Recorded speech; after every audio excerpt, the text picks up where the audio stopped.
Hi guys, good morning. Today I wanted to focus on the problems that I see in my students in writing, okay?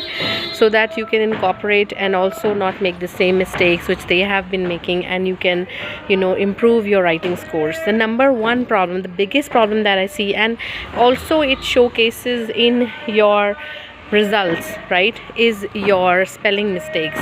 Please focus on your spelling mistakes. I know that spelling mistakes can really make it or break it your writing, right? So make sure that your spelling mistakes are less, and whatever spelling mistakes you're making in your mocks or while submitting your essay, make sure that you make a notepad, write down your spellings, learn them by heart, because on the day of exam I can assure you that you will be making the same mistakes over and over again, okay?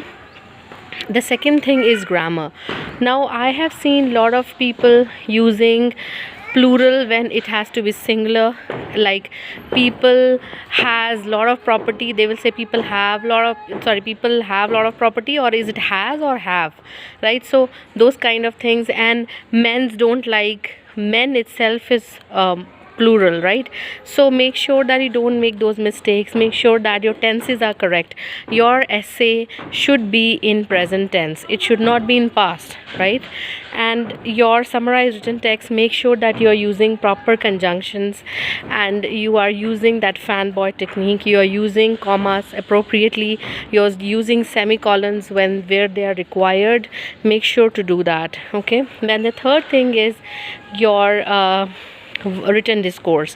Now again, written discourse, I have seen many essays where students are not writing appropriate conclusions, or are giving reasons in your introduction.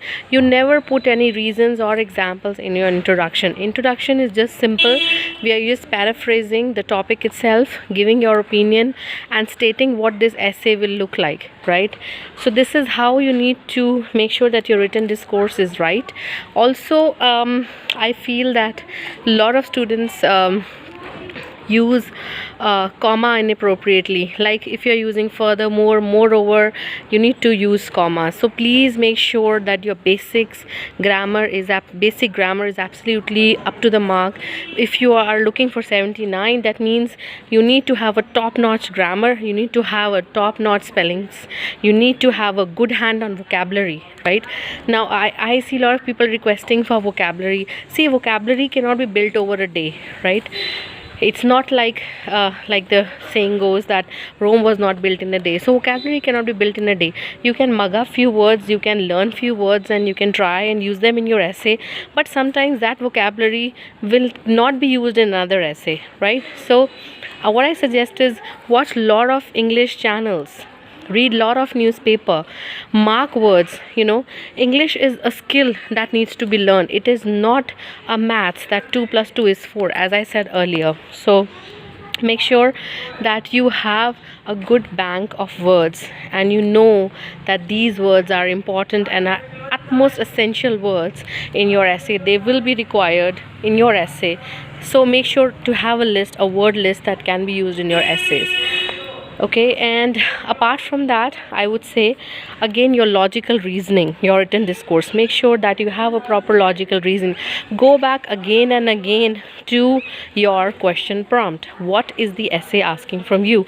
Make sure that you do a brainstorming before starting writing. I know it is very it is very intimidating, or it is very alluring to just start typing, out of excitement. Oh, I know this essay, I know this is about television, it's a very easy topic, I can crack it.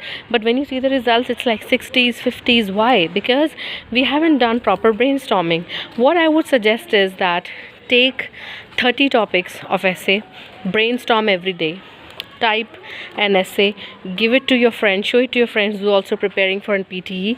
Always do it with teamwork. Don't just assume that because you've read an essay you will be getting 90s. No, make sure that the other person is proofreading your essay, is telling you that yes, these are the mistakes you've made.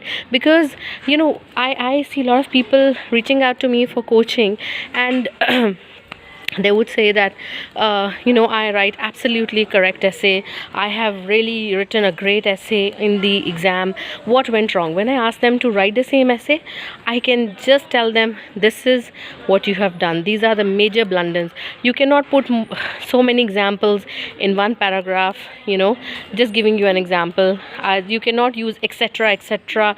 You cannot use Indian words like Mr. Abdul Kalam, Mr. Rahul Gandhi, or Mr. Modi, because PT exam is not made in such a way, does not understand Indian words. So make sure that you have a good example list as well, or that you're using a Westerner name and not an Indian name. Okay.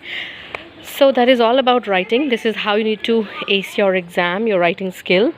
And if you still need some kind of coaching, please reach out to me only when you think that you lack in something and you need help, because I see a lot of people just writing random emails about how did you got your visa, and how did you got your invite, how many points.